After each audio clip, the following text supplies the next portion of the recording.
இன்றைய தியானம். சமாதானத்தின் கர்த்தர் எப்பொழுதும் சகல விதத்திலும் உங்களுக்கு சமாதானத்தை தந்தருள்வாராக. கர்த்தர் உங்கள் அனைவரோடும் கூட இருப்பாராக. 2 தெசலோனிக்கேயர் 3:16. ஆண்டவரும் இரட்சகருமாகிய இயேசு கிறிஸ்துவின் நாமத்தினாலே இந்த கால வேளையில இன்றைய தியான நிகழ்ச்சியின் வாயிலாக உங்கள் ஒவ்வொருவரையும் சந்திப்பதில் நான் கிறிஸ்துவுக்குள் மிக்க மகிழ்ச்சி அடைகிறேன். பிரியமானவர்களே, சமாதானமாக இருக்கிறீங்களா? சமாதானத்தை இழந்து போயிருக்கிறீங்களா? கலக்கத்தோடு இருக்கிறீங்களா?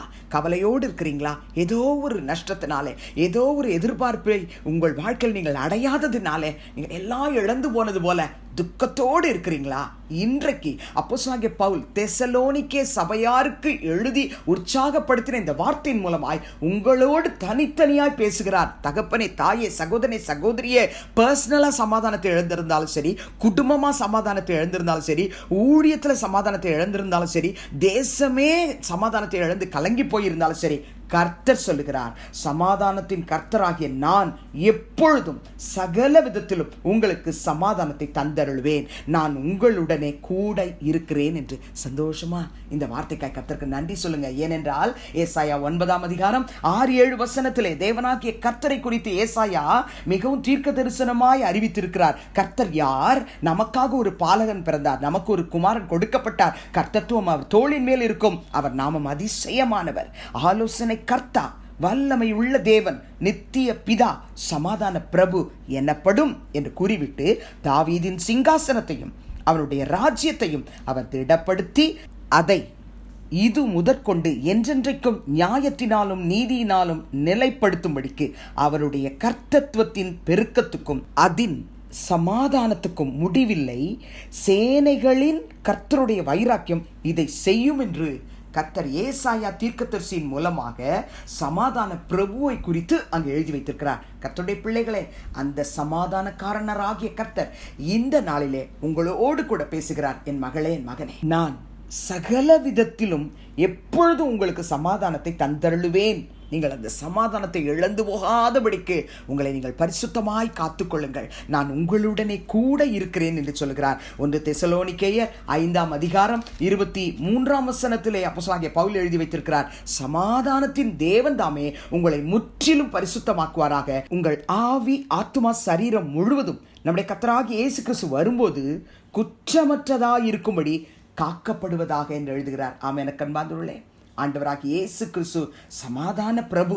அந்த இயேசு கிறிஸ்துவனுடைய சமாதானத்தை ஒவ்வொரு நாளும் எல்லா இடங்களிலும் பெற்று அனுபவித்து வாழும் பொழுது கர்த்தருடைய பிள்ளைகளே, நம்முடைய ஆவி, நம்முடைய ஆத்துமா, சரீரத்திலும் கூட சமாதானத்தை இழந்து விடாதபடிக்கு பரிசுத்தத்தை நாம் காத்துக்கொள்ள வேண்டும் என்று அப்போஸ்தலனாகிய பவுல் மூலமாக கர்த்தர் நம்மோடு கூட பேசுகிறார். ரோமாபுரியில் உள்ள மக்களுக்கு எழுதும் பொழுது ரோமர் 15:33 சமாதானத்தின் தேவன் உங்கள் அனைவரோடு கூட இருப்பாராக என்று சொல்லுகிறார். போராடி ஜெபிக்கிற என் அன்பு சகோதர சகோதரிகளே, உங்களோடு கூட இருந்து அவர் என்ன செய்வார்? எப்படிப்பட்ட சமாதானத்தை தருவாராம்? ரோமர் 16:20 வாசிக்கிறோம், சமாதானத்தின் தேவன் சீக்கிரமாய் சாத்தானை உங்கள் கால்களின் கீழே நசுக்கி போடுவார். இந்த வார்த்தை உங்களுடைய பர்சனல் லைஃப்ல, குடும்ப வாழ்க்கையில, ஆவிக்குரிய ஜீவியத்துல ஆண்டவராகிய இயேசு கிறிஸ்து நிச்சயமாய் இன்றைக்கு ஆம் என்றும் ஆமென் என்று நிறைவேற்றி போடுவார். பிரியமானவர்களே, அப்போஸ்தலனாகிய பவுல் எழுதி முடிக்கிறார் அந்த வசனத்திலே, நம்முடைய கர்த்தராகிய இயேசு கிறிஸ்துவினுடைய கிருபை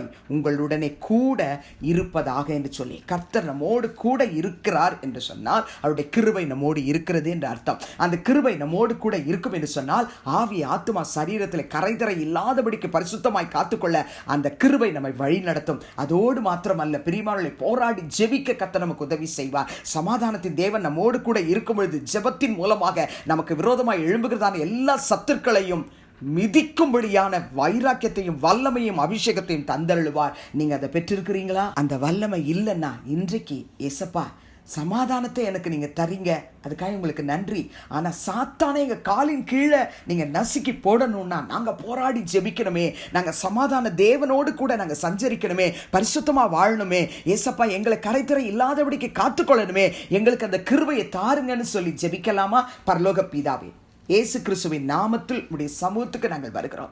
கிருபையும் சத்தியமாக எங்கள் சமாதான பிரபு ஒவ்வொருவரோடும் கூட அனுதினமும் சஞ்சரிப்பீராக, அவர்களோடு கூட இருப்பீராக. அவர்கள் உம்மோடு வாழும் பாக்கியத்தை தருவீராக. உம்முடைய வருகைக்கென்று அவளை ஆயத்தப்படுத்துவீராக.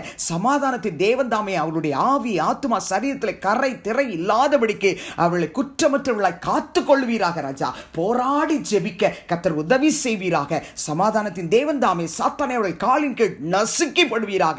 இந்த காரியத்தில் அவளுக்கு ஜெயத்தை கொடுத்து விட்டதுக்காய் ஸ்தோத்திரம். ஆவிக்கும் ஆத்துமாவுக்கும் சரீரத்துக்கும் விரோதமாய் போராடுகிற சகல சத்துருக்களின் வல்லமைகளை மேற்கொள்ளும் அபிஷேகத்தை இப்பொழுதே அவர்களுக்கு கொடுத்ததுக்காய் ஸ்தோத்திரம். துதிகான மகிமையை உமக்கு செலுத்துகிறோம். இயேசுவின் மூலம் வேண்டுகிறோம் பிதாவே, ஆமென். கிறிஸ்துவுக்குள் பிரியமானவர்களே, இந்த நாளிலே கர்த்தர் தாமே உங்களோடு கூட இருப்பாராக, உங்களை ஆசீர்வதிப்பாராக, உங்களை நடத்துவாராக. ஆமென்.